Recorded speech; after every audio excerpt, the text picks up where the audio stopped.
You are listening to Unstoppable Actors, the essential podcast for ambitious, unknown actors with me, Louise, the artistic director of Standby Method Acting Studio. And for the last 13 years, I've been taking unknown actors with blank CVs all the way to Netflix dramas, Amazon Prime films, TV soaps, and stage plays around the world. And every week I'll be talking with you and sharing how you can become a paid working unstoppable actor, because you 1000% can. An acting career is doable. Are you ready to dive into the episode? Hello, welcome back to Unstoppable Actors. We have got a juicy one for you today.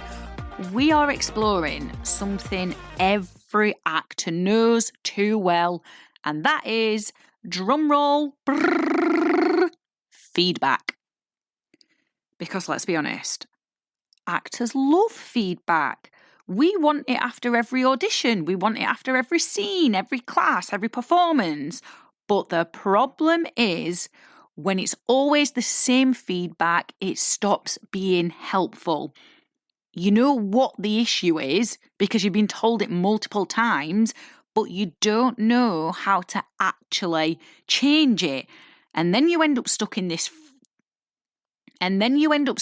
frustrating loop of waiting for the next piece of feedback, hoping that this time it'll be, wow, you nailed it. I used to hear the same feedback all the time, and I only ever got 2 pieces of feedback on repeat. The first piece of feedback was, you're forcing it, you need to stop forcing it in scenes, or you're giving too much away. And I knew what that meant on the surface. I knew it meant that my acting wasn't landing truthfully, but I had no idea how to fix it. So I would go into scenes literally thinking, don't force it, don't force it, don't force it, which, spoiler alert, did not help, and it does not help. Because you can't think your way out of tension. That's what that is. That thought loop is tension. And you can't think your way out of a bad performance. The tension was already in my system. The performance habits were already in my system. And the frustrating thing was, nobody was showing me how to actually change it. So I did what so many actors start doing, and I started to compare myself to everyone else. And I started thinking things like, what are they doing that I'm not? They must be more talented than me. And I really don't want you doing that, because what you're doing there is you are turning on yourself. You have to be your best friend in this game. And when you're turning on yourself in that way or a similar way, it slowly erodes your confidence. And it absolutely, 1000% of the time, kills the joy of performing. Now, I did end up asking the people who were giving me this feedback, well, how do I change it then? Can you show me some practical exercises to change this? And I got told, yeah, of course we will. This was whilst I was at drama school. And guess what? It never happened. The head of the drama school didn't show me these exercises. The voice director who was giving me bad feedback as well didn't show. The voice director who was giving me similar feedback didn't show me either. And then the head of acting didn't.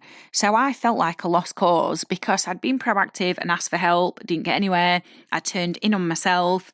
That didn't get me anywhere. Years later, I had to really deep dive into method acting, and that is what uncovered all of this for me. And now, looking back, I can see it was so clear that I was a heart actor, but at the time, nobody told me this.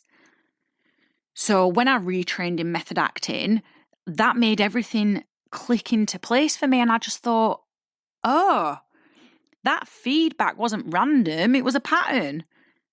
Which reminds me, have you taken the What Type of Actor Are You quiz yet? It literally takes about 3 minutes to answer some questions, and you are answering questions about how you approach scenes, the feedback you get, what goes on for you when you're in the scene.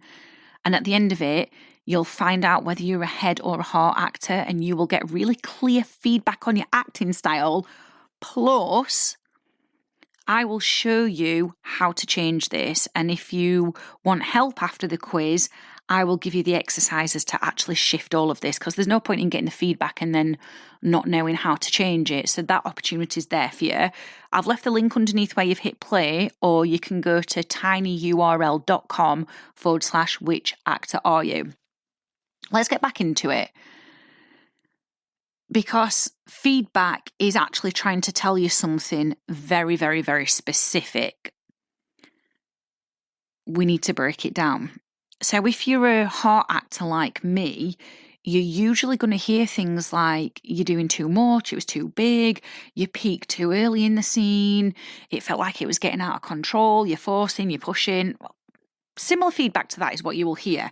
What this actually means is you're leading with emotion, but you are not always guiding it, and it's getting out of control. So what is happening is you are giving a lot of energy to the feeling, which is powerful, but it can tip into something that isn't grounded in the moment, and it's not grounded in the other actor. So the audience don't end up getting a journey. What they get is intensity without shape. Now, if you're a head actor, you're usually going to hear things such as, it felt flat, I can tell you understand it, but I didn't feel it, it was a bit stiff, it didn't quite land, I didn't believe it. And what this type of feedback actually means is you understand the scene perfectly. So if I was to ask you what the character wants or what's happening in each unit of action, if you know what a unit of action is, you'd absolutely nail it. You'd be able to tell me everything to a T. But what's happening for you is that information that you have, that knowledge, is staying in your head. So instead of living it, you're explaining it. And the audience feels that distance. So if you're not connected, the audience isn't connected either. So here's the key to all of this. Whichever camp you land in, whichever type of feedback you are getting, neither of these problems is about talent. Because one of the things we can beat ourselves up with and prod ourselves with a big stick with is, we're just not talented enough. And it's not that. It's simply about imbalance. So one is too much feeling without structure, and the other is too much structure without feeling.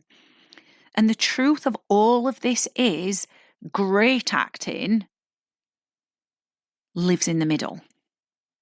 And we call this the 50-50 point. 50% head, 50% heart. And the goal isn't to erase either one. It's to balance them in the scene.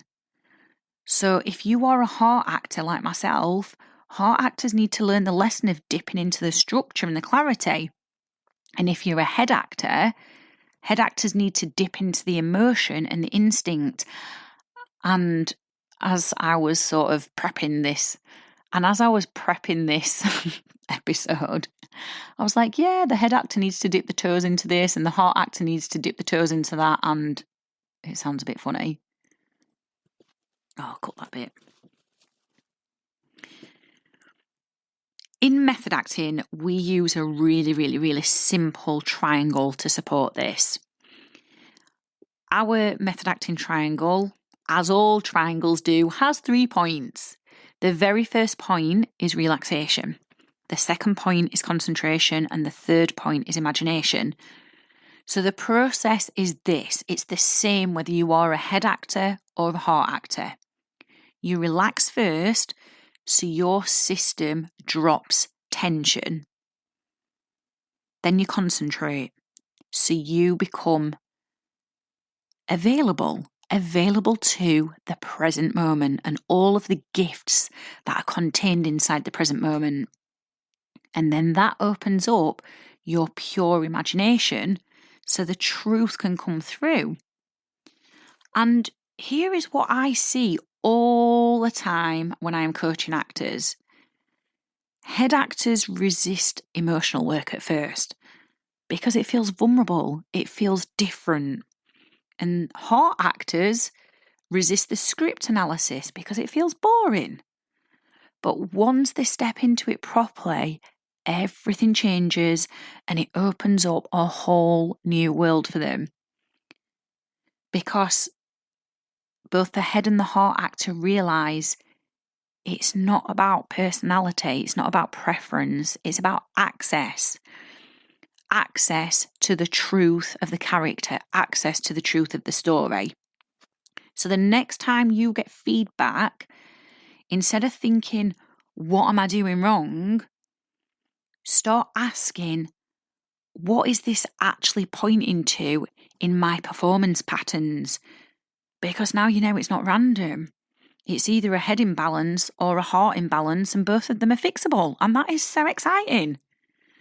If you want clarity on exactly where you sit, whether you sit in the heart camp or the head camp, go and take the What Type of Actor Are You quiz, because it is going to show you what your natural pattern is and why you're getting the feedback you're getting and what to do about it.